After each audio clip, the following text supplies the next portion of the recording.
Bonjour tout le monde, aujourd'hui on va parler de la réaction de Cannizzaro. Une réaction de type Cannizzaro, c'est les réactions où on a par exemple deux aldéhydes qui ne sont surtout pas inolisables. Donc ici j'ai R, H, pareil, j'ai R et là un H. Du coup les deux vont réagir ensemble en présence d'une base. Donc je mettrai NaOH dans de l'eau ou bien en présence d'un acide de Lewis, ok. Donc ici, qu'est-ce que je vais former? Je vais à la fois former un acide carboxylique, plutôt sous sa forme sel, donc un carboxylate, parce qu'on est quand même en milieu basique, et je vais former un alcool. Donc l'alcool, ça va être un OH lié à quoi? À un R, le groupement R et deux hydrogènes. Plus un carboxylate, donc j'ai ici un R et ONA, ok? Voilà. Alors, l'oxygène de l'acide du carboxylate que vous voyez ici, bah, ça, et le Na aussi, bah, du coup, ça provient d'ici, le NaO. Et l'hydrogène, pareil, de la base, bah, en fait, ça va être ici, ça va se trouver ici à côté de H, ok, à côté de l'oxygène de l'alcool. Bon, on va essayer de parler du mécanisme, comme ça on comprend mieux les choses. Alors, d'abord, juste, rappelez-vous, quand on a, il faut juste comprendre une chose, hein. En fait, quand on a, alors, comme ça, et comme ça. Quand on a quelque chose en alpha de ce carbonyle, quelque chose qui contient des hydrogènes, donc c'est des hydrogènes qui sont acides, ok. Donc ces hydrogènes sont ce qu'on appelle ce composé, c'est un composé inolisable. Et rappelez-vous les réactions, quand on a par exemple une réaction en présence d'un nucléophile, on a un site par exemple électrophile ici, et en présence d'une base, par exemple H- qu'on a, bah en fait on a un autre site qui est basique, acide pardon. Donc la base, dans un premier temps, c'est toujours les réactions acide-base qui vont se passer en premier, ok. C'est pas le nucléophile, quoi qu'elle soit, peu importe sa force, je veux dire.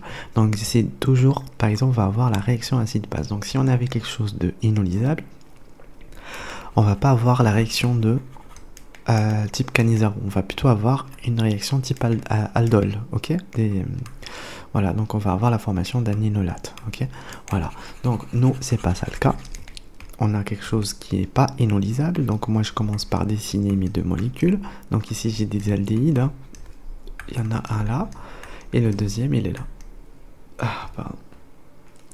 Alors je dessine pas le deuxième parce que c'est quand même un qui va réagir avec l'ion hydroxyde, donc il va réagir bien sûr ici, sur le carbonyle. Rappelez-vous, l'hydrogène de l'aldéhyde, il n'est pas acide, ok. Donc ici, on va avoir la formation de O-, hein. Donc ici, j'ai un R, et là, j'ai un O-, et là, j'ai un OH que je viens d'additionner, et j'ai toujours un H, là, le H de départ. Donc, ce OH, en fait, que vous voyez ici, nous étant en milieu basique, on va venir avec H-, une autre molécule dans le milieu, qui va prendre cet hydrogène, et du coup, elle va en fait faire une délocalisation de celui-là. La délocalisation de celui-là va en fait entraîner ce qu'on appelle le départ d'un hydrure, ok. Donc, une fois qu'on vient arracher cet hydrogène, lui, il va se délocaliser, et on va en fait devoir enlever, pour respecter la règle de l'octet, on va devoir enlever un hydrogène. Donc on va avoir le départ d'un hydrure. En fait, le fait d'avoir un hydrure qui se forme et qui va réagir sous forme de nucléophile sur un autre carbonyle, on appelle ça une réaction type Cannizzaro. Donc là, du coup, je continue. Alors c'est toujours...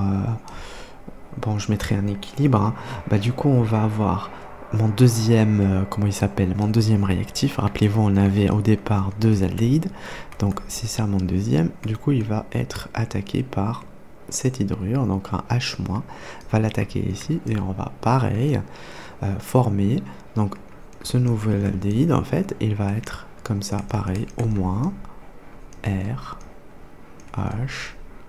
Et là, regardez, c'est un H. Ici, on a un alcool. Pourquoi? Parce qu'en fait, on a deux hydrogènes. On a l'hydrogène de départ et on a un deuxième hydrogène qui provient de l'hydrure. Ok. Par contre, pour cette molécule noire, dont je vais revenir juste après, on va plutôt avoir un carboxylate.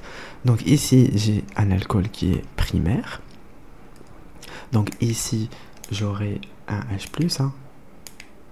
Si on a par exemple H2O dans le milieu, ben on va avoir lui qui va prendre un hydrogène de H+, il faut régénérer HO-. Donc ici, je vais avoir OH. Ça, c'est ma première molécule. Donc c'est un alcool primaire. Ok. Et ma deuxième molécule, ça va être celui-là. Ben, en fait, si j'enlève, ici, rappelez-vous, j'ai arraché un proton. C'est juste pour... Et lui, il est parti. Voilà.